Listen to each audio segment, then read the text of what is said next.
बिस्मिल्लाहिर्रहमानिर्रहीम। अस्सलाम वालेकुम friends. Section 35 stock and trade आज हम पढ़ेंगे। देखिए, स्टॉक एंड ट्रेड जो होता है असल में होता क्या है, कुछ लोगों को मैं ज़रा इसकी डेफिनेशन बता देता हूँ। द इक्विपमेंट मर्चेंडाइज और मटेरियल्स नेसेसरी टू और यूज इन अ ट्रेड और बिजनेस। कोई भी ऐसी चीज़ जो अपने बिजनेस में या अपनी ट्रेड में आप इस्तेमाल करते हैं, या तो डायरेक्टली सेल करने के लिए या उसको फर्दर प्रोडक्शन में इस्तेमाल करने के लिए, इसको स्टॉक एंड ट्रेड करते हैं। एक बिज़नेस में आपको स्टॉक एंड ट्रेड की वैल्यूएशन बहुत ज़्यादा आपके लिए वैल्यूएबल होती है। कैसे? देखिए, आपको पता है कि आप अपनी इनकम कैसे निकालते हैं। पहले आप टोटल सेल्स या टोटल रेवेन्यू लेते हैं, उसमें से आप cost of goods sold minus करते हैं। अब cost of goods sold minus कर लेते हैं तो आप ग्रॉस प्रॉफिट पे पहुंचते हैं। उसमें से आप मैनेजमेंट एक्सपेंसेस होते हैं या प्रॉफिट एंड लॉस एक्सपेंसेस होते हैं, वो माइनस कर लेते हैं, तो फिर आप इनकम फ्रॉम बिजनेस में पहुंचते हैं। तो जो पहला स्टेप है यानी कॉस्ट ऑफ गुड्स सोल्ड, यही हम यहाँ निकालेंगे। खैर, हम ज़रा आगे पढ़ते हैं।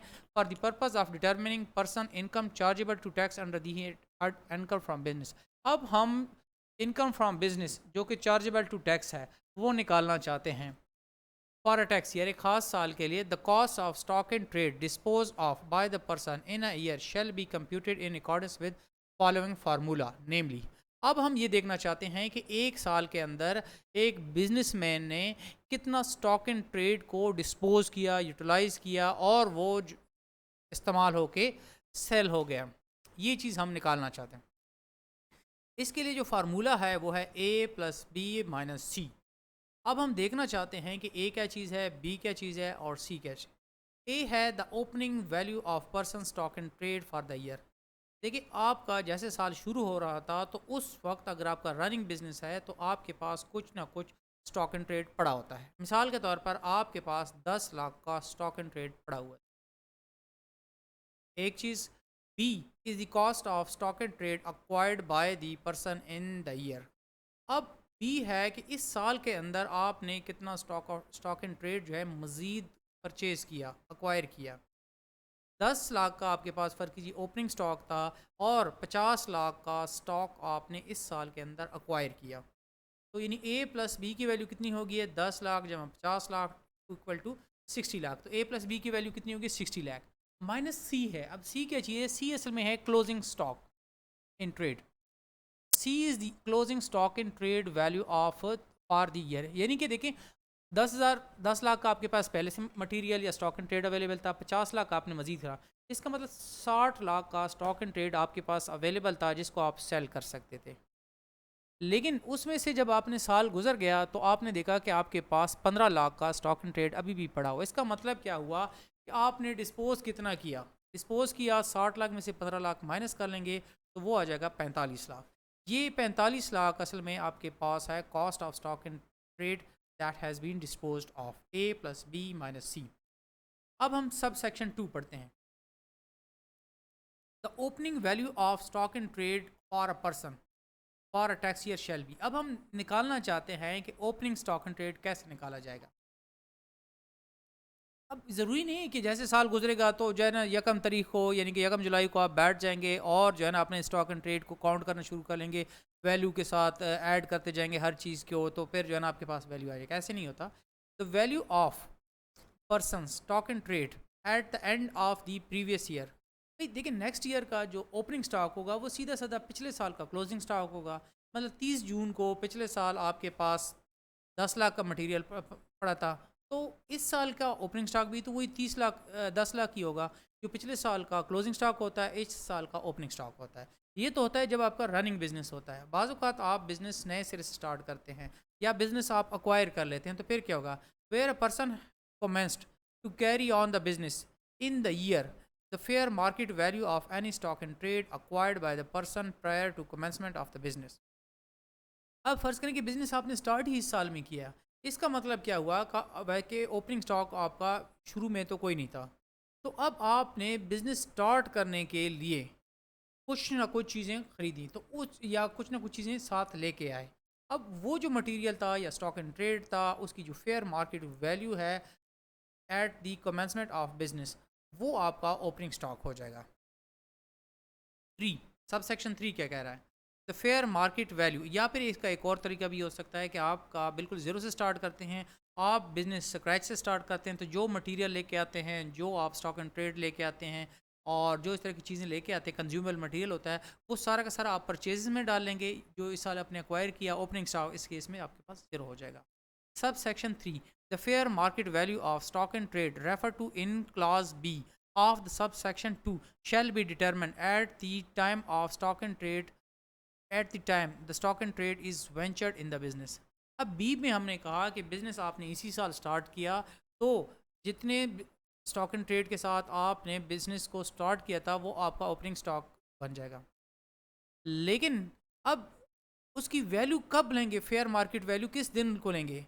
भाई जिस दिन आपने अपना बिजनेस स्टार्ट किया और अपना स्टॉक एंड ट्रेड आपने इंट्रोड्यूस किया, उस दिन उसकी फेयर मार्केट वैल्यू ली जाएगी। अब आपके पास अपनी कोई चीज़ें पड़ी हुई थी पहले से, वो आपने दुकान में आके लॉन्च कर दी हैं। अब वो फ़र्ज़ कीजिएगा आपके पास क्या आते हैं, मिसाल के तौर पर आपने 15 कंप्यूटर के साथ काम स्टार्ट किया। अब हर कंप्यूटर 10,000 रुपये तकरीबन उसकी फेयर मार्केट वैल्यू है। इसका मतलब क्या हुआ, आपका ओपनिंग जो स्टॉक होगा उसकी फेयर मार्केट वैल्यू क्या होगी, 10 सारा 15, ये हो जाएगी 1.5 लाख रुपए। 4, the closing value of person stock and trade for the tax year shall be the lower of. अब अगर आप क्लोजिंग स्टॉक की वैल्यू निकालना चाहते हैं, तो आगे जो उसने बताई हैं दो चीज़ें, उनमें से जो भी कम होगी वो आप लेंगे। द कॉस्ट, या तो कॉस्ट आपके पास मालूम है कि ये आइटम आपने इतने इतने के ख़रीदे थे, तो वो कॉस्ट आपके पास अवेलेबल है। फ़र्ज़ करें कि वो कॉस्ट बन रही है, आपके पास 20 यूनिट है और हर यूनिट की कॉस्ट 10,000 रुपये, तो इसका मतलब 2 लाख रुपए आपके पास ये कॉस्ट आ गई। और the net realisable value of the person stock and trade on hand at the end of the year, या अगर नेट रियलाइजेबल वैल्यू आप उस स्टॉक एंड ट्रेड की निकालते हैं, तो वो वैल्यू जब आती है, अगर वो कॉस्ट से कम आ जाती है, तो ये वैल्यू आप लेंगे। कैसे? आपके पास वो जो 20 कंप्यूटर पड़े थे या 20 सेट पड़े हुए थे, अगर उसको मार्केट में सेल करते तो 18,000 रुपये आपको 11,000 रुपये आपको ईजिली मिल जाते हैं। तो 11 ज़रा 20 अगर आप करते हैं, तो इसका मतलब है 2,20,000 रुपये बनते हैं, जबकि कॉस्ट जो थी वो आपके पास 2 लाख रुपए बन रही थी। तो लोअर कौन सी बनेगी, वो कॉस्ट बनेगी। तो आप स्टॉक एंड ट्रेड को वैल्यूएट करेंगे on the basis of cost. अब अगर नेट रियलाइजेबल वैल्यू कम होगी तो नेट रियलाइजेबल वैल्यू के ऊपर करेंगे। 5, a person accounting for income chargeable to tax under the head income from business on cash basis may compute person's cost of stock and trade on the prime cost method or absorption cost method।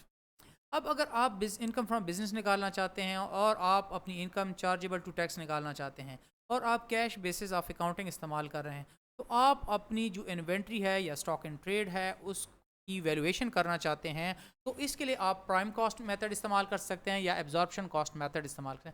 देखिए prime cost क्या होता है, absorption cost method क्या होता है। सादा सी बात है कि प्राइम कॉस्ट में हम सिर्फ डायरेक्ट मटेरियल की कॉस्ट ऐड करते हैं और डायरेक्ट लेबर की कॉस्ट करते हैं। मिसाल के तौर पर आप टेबल बनाते हैं, फर्नीचर बनाते हैं, और एक टेबल जो है उस पे 500 रुपये का डायरेक्ट जो है ना आपका लेबर इस्तेमाल होता है और 1,000 की डायरेक्ट मटेरियल मतलब लकड़ी और पेंट इस्तेमाल होता है। तो इसकी मतलब जो प्राइम कॉस्ट बन रही है एक टेबल की वो है 1,500 रुपये। जबकि एब्जॉर्प्शन कॉस्टिंग जो होती है इसमें आप इनडायरेक्ट कॉस्ट भी ऐड कर लेते हैं। मतलब 500 रुपये की तो लेबर इस्तेमाल हुई है, 1,000 रुपये का मटेरियल यानी कि लकड़ी और पेंट कील वगैरह इस्तेमाल हुए, और इसके अलावा भाई आप जिस बिल्डिंग के अंदर बैठे हैं उसका किराया आपने देना है, आपने एक सिक्योरिटी गार्ड रखा है, उसकी तनख्वाह भी आपने इसके ऊपर डिवाइड करनी है, और इसके अलावा आप मैनेजर को जो आप तनख्वाह दे रहे हैं वो भी आपने इस पर यूटिलाइज़ करनी है। तो अब ये सारी कॉस्ट जब आप ऐड कर लेंगे तो फिर आपके पास एब्जॉर्प्शन कॉस्टिंग मेथड आ जाएगी। एग्जैक्ट डेफिनेशन मैं आपको बता देता हूँ। What is prime cost? Prime cost are all the costs that are directly attributed to the production of each product. Prime costs are direct costs, meaning thereby include cost of direct materials and direct labor involved in manufacturing of the item. अब आपको पता है कि एक table को manufacture में सिर्फ मजदूर इस्तेमाल होता है डायरेक्टली, और उसके अलावा पेंट इस्तेमाल होता है, लकड़ी इस्तेमाल होती है, कील इस्तेमाल होते हैं, ये डायरेक्ट मटेरियल है। अब सिक्योरिटी गार्ड जो है या मैनेजर जो है या जो किराया है बिल्डिंग का, ये डायरेक्ट इनमें इसका कोई रोल नहीं होता, तो ये प्राइम कॉस्ट में ये नहीं शामिल होते हैं।